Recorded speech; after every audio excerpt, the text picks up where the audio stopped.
Around this time of year, a lot of our kids kind of get stuck in school. They're tired, they shut down.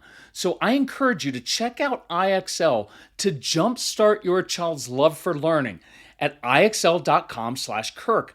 IXL is an online learning program that can be used by any student from K to 12, whether they're struggling in a particular subject or if you're homeschooling. IXL uses engaging video tutorials and positive learning games that teach your kids the way your kids learn best and to give your kids control over how they learn and what they learn about, because your kids can explore any topic in any grade level. And our kids thrive on positive feedback, and IXL consistently reinforces success. Make an impact on your child's learning. Get IXL now. Calm Parenting Podcast listeners get an exclusive 20% off an IXL membership when you sign up today at ixl.com/Kirk. So visit ixl.com/Kirk to get the most effective learning program at the best price.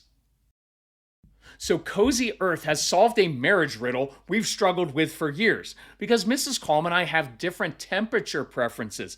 But since we began sleeping under the heavenly softness of Cozy Earth bamboo sheets, we both have slept much better. Cozy Earth bamboo sheets and pajamas, they're luxurious, but they're also temperature regulating. So we're sleeping deeper and longer. And you can get 40% off with code CALM at cozyearth.com. Mrs. Calm was also a little jealous of my brushed bamboo pullover because it is ridiculously comfortable and it's stylish. I'm wearing it right now. So you can pair it with jeans and look great instead of frumpy. So I ordered her favorite color. I hung it on her side of the closet as a surprise. Major bonus points for me.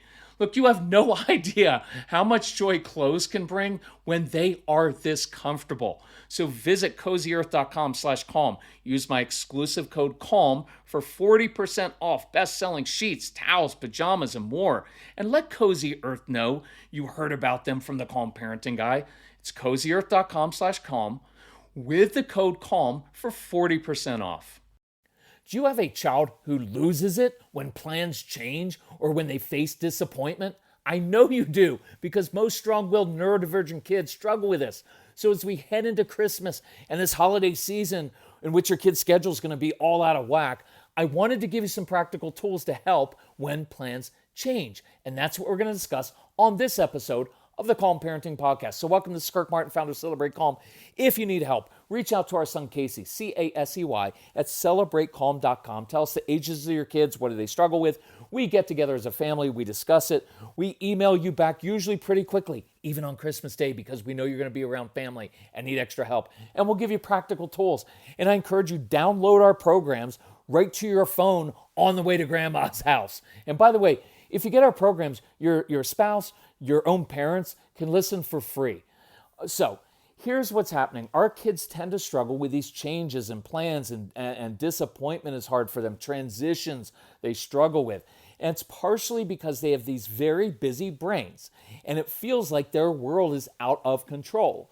And that's why they try to control things as much as possible. Just like those of you who are like engineers, project managers, and accountants, right? And our kids, they can be bossy. They try to cheat, change the rules of the game, or quit.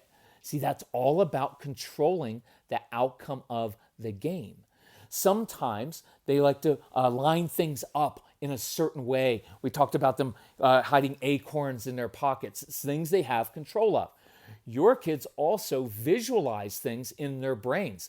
They picture what they're going to do, and then they lock onto that idea. And they even get emotionally invested in it. And when that happens, it causes a lot of blow-ups when they don't get to do what they wanted to do. And it literally feels like their world is falling apart, even if it's something insignificant or easy for you to navigate, because their inner world is falling apart, and so do they. So I want to cover two different examples. I'm going to try to do it pretty quickly because it's Christmas time. So you can work on this over the holidays. So here's the first question we got. Kirk, our huge hurdle is when plans change. And it's when our son gets this fixed mind, right? If someone's sick or a plan changes, or like when he went to his granddad's house and his baby cousin was there, so he couldn't play Legos on the floor and he had to move to a different place, he totally loses control. And out comes anger and sometimes destructiveness, and then a loss of any impulse control. So what do we do to help him? And my response is, this is really common, even in me. I like order and structure. I don't like for things to change. It throws me off, and I'm a grown adult. So kind of normalize this. There's nothing wrong with your kids, right? And in some ways, there's nothing you can really do to prevent this or make it better quickly, but I think you can keep it from escalating too much. So I want you to try 3 things, and I try doing the following kind of quickly and succinctly. Number 1, I acknowledge with some intensity that change stinks. Oh man, I hate when change happens. I hate it when things work out like that. Acknowledging is a way of saying, I'm taking it seriously, I get it, and your feelings aren't wrong. It's normal. It's more normal to be frustrated when things don't go as planned, because that is normal. Then I want you to remove yourself pretty quickly and give your child space to process the disappointment without you being right there.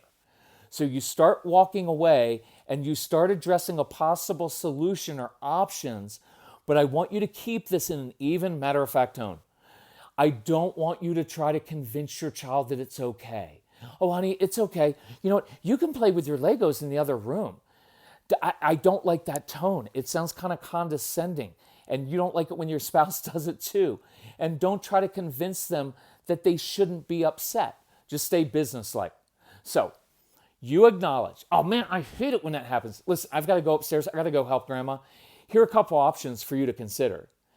And then see if giving their child some space instead of talking to him, which makes kids upset, see if that calms them down more quickly. I would not talk in this baby tone.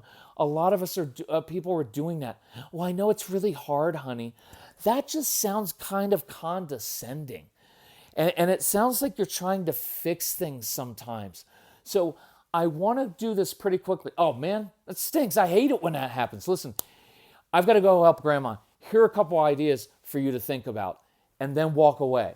Sometimes giving them some space and time to process without you standing over them, trying to convince them that everything's okay and they shouldn't be upset. Sometimes that helps a lot. So try that. So here's the second example that I wanted to do. And the word I want you to remember is context. Our kids are often very big picture thinkers. And part of the reason, this is a little bonus insight, when you tell them to do something, they say, why? It's not because they're always being defiant, disrespectful. If they could and they were mature enough, they'd say, hey, Mom, Dad, I heard what you told me to do. I know exactly what your expectations are. I wanted to know why you want that done, because I may have a different way of doing it. And I like doing things my own way because I'm a stove toucher, and I like trying to figure things out. And your natural response as a parent is, I don't want you to really think, just do what I told you to do. But part of it is context, because they want to know and try to figure out, maybe there is a different way to do it. And to be honest, maybe there's an easier way to do it for them that isn't as hard as the other way. And sometimes they choose the harder way, right? But it's all about context.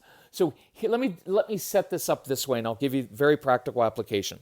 So let's say you've told your child all week long, like, hey, Saturday morning, it's going to be chill. We don't have any plans. You can get up. You can get on your Legos, play your video games, whatever you want to do.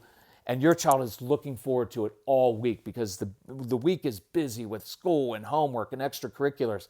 So Saturday morning comes, your child's sitting on the floor building with Legos in their pajamas, and all of a sudden Dad or Mom comes into the room and says, hey, you need to pick up your Legos, put your shoes on, we need to go. And your child is going to ask, why? And I have to be honest here, a lot of us take like, well, why is he being disrespectful? He needs to get up right away. No, he doesn't. That would be weird to me. It would be weird if you had a kid who all week long was looking forward to doing this, was emotionally invested in it, and then all of a sudden someone comes in the room and says, put up your Legos, put on your shoes, and we've got to go. And they just did it. That would be weird to me. I don't want a kid who's like, I want a kid who knows how to think and who does question things sometimes. I think it's up to us to not take it so personally all the time. Can't believe that he questions me. Well, I can't believe that you're an adult that gets thrown off by that. So, the nice Christmas message, isn't it? Grow up. So, but when he comes in and he asks that, right, that's a normal question. So the child's going to say, why?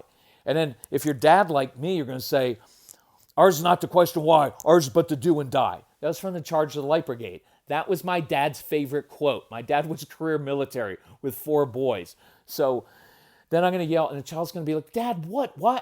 I was playing Legos. You told me, because you know how they are, that sense of justice and fairness. You told me all week long, and you can hear that in the voice, right? That I was going to be able to play Legos, and now you're a liar. Right now, watch what happens. They start calling you a liar, and you take that personally. You know what? You're not going to call me names. That's disrespectful. You know what? I'm going to take your Legos for the rest of the week. That works out really well. So this big back and forth goes on, and it's ugly. So Mrs. Calm told me yesterday, I wish I had begun drinking AG1 sooner. My stomach has felt so much calmer and I'm more regular. My AG1 in the morning provides some consistency I really crave.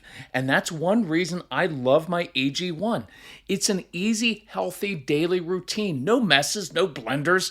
We put 1 scoop of AG1 into a bottle of water, shake it up, and start our day with 75 vitamins, probiotics, prebiotics, and whole food sourced ingredients. Check out a special offer at drinkag1.com/calm. Look, I've got more energy, better mental clarity, and AG1 supports my immune health. And that's why I've been partnering with AG1 for so long. Be an AG1 couple like us. AG1 is offering new subscribers a free $76 gift when you sign up. You'll get a welcome kit, a bottle of D3 and K2, and 5 free travel packs in your first box. So check out drinkag1.com/calm to get this offer. That's drinkag1.com/calm to start your day with a win. So, here's a different way to handle it. I'm going to go through my little script here and then I'll break it down why it's important. So imagine instead, I'll just do dad because I'm a dad and I like doing the dad voice. So dad comes into the room and says, oh man, Jacob, really cool Lego project you're building. Listen, plans changed. Your grandma called, she's sick, and I could use your help. Could you do me a favor, go in the pantry, grab some soup, put your shoes on. Look, if you want, pick up some of the Legos, put them in a bag. We're going to go to grandma's and help her out. But I promise when we get home this afternoon, we are going to have all afternoon long and you can sit and play with Legos. And you know what? I'll build something with you too. Now, that took maybe an extra 25 seconds to say, but here's why I like it. I came in and the first thing I said was, hey man, really cool Lego project you're working on. Because that's what's important to the kid at the time. It's just basic human communication. I want, when I come into a room, it's not all about me and what I want. And if you just come in barking orders, nobody's really going to listen to you. It's jarring. So the first thing that I do is I acknowledge where he is. You're having a good time building with your Legos, and you're actually really good at that. Good. Then I say this, hey, listen, plans have changed. That gives your strong-willed child like half a second in his brain to adjust to the, oh crap, because he knows what's coming. He's not going to get to play late with Legos right now. But you just set it up with, hey, listen, plans have changed. Grandma's sick. You don't have to go into all the things happening to grandma. I just said grandma's sick. There's context. Now there's a reason why I'm getting interrupted. Hey, I could really use your help. Now I gave an action step to the child, a mission to be involved. Instead of kind of being the, what would it be? Not the victim of this, but the being acted upon. Hey, you know the thing that you do that you love more than anything else? Cut it out right now. Put those Legos away. Put your shoes on, and we're going to go to grandma's house. And you don't like grandma's house because she smells like an old person, right? Like that's what it sounds like to our kids. And instead, when we come in, and I make them a part of it, and I said, man, I could really use your help. Could you grab a can of soup from the pantry, throw your shoes on? We're going to go to grandma's, and then I answer the next question because you can see it welling up in his face and his eyes. But I want to play with my Legos. When am I going to build with my Legos? And so I get that. Hey, we're going to be at grandma's. We'll be home this afternoon. We've got nothing else planned, and I promise you're going to get to be able to do it. Now, if you're just lying to your child, you're setting yourself up for a huge afternoon meltdown. So I'd rather be honest and just say, look, I'll help you pick up the Legos. Let's put them in a box in a bag and take them to grandma's, and we can build there. Either way, here's what you've done. You've acknowledged where they are. You've given some context. You have helped them adjust in their brains. And you also answered that other question for them, which is, when am I going to get to do this again? I like that a lot. And I want you to start to try to do these things. A lot of these things I want you to practice doing. Even kind of rehearse them in your brains. It's part of it's part of listening to the podcast a lot, is getting this in. Listening to our programs on your phone. It just gets the tone of voice inside of you, and it just makes it easier in these situations because you can recall it in the moment. At the very least, here's what I want you to do, even if you don't remember to do this over the holidays. In these situations, here's a couple other tools. Slow down. Just slow down. Slow down and think it through for just a minute. I'm going in here, and I'm going to disrupt my child and pull him out of doing something that he really loves. How could I handle that in a different way? Do I walk in and do I sit down? It's like that example I've given when you pick your kids up from somewhere where they're having a great time. You're like, okay, ready to go? Well, the answer's going to be no, because they're having the best time ever with their friends.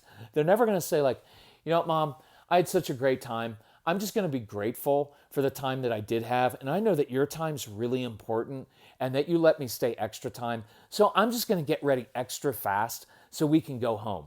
Again, that would be weird if kids said that. So anticipate this. Sometimes go back into your kid brain of what it was like before you became a miserable adult. I'm kidding, but we become overly responsible. And we're no longer childlike and not childish. You are childish when you have your own meltdowns, right? That's what we are.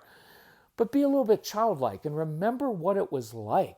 We're so busy being overly responsible because I'm a parent and I've got to make sure that I drill into this kid every lesson in life that he's got to have. And even though he's 7 or 14 and I'm 40, I'm going to try to jam in 40 years worth of wisdom into his head. Well, you didn't get that wisdom for 40 years. And so I want you to impart that. But the way that you impart that is very different with a strong-willed child because you can't push them. You can't force them. You've seen this. The more you try to push them, the more they resist. The best way it works is when you lead them and when you draw them to you. And it just takes a little different, actually it's a lot different approach. But you can master this. You can do this. And so if you need help, reach out to us. It's Casey, C-A-S-E-Y at celebratecalm.com. I was trying to get this done in less than 15 minutes because you're busy parents. Anyway, hey, Merry Christmas, Happy Hanukkah, Happy Holidays, Happy New Year. Happy life to all of you, and I hope you enjoy time with your family. If we can help you, just let us know. Love you all. Bye-bye.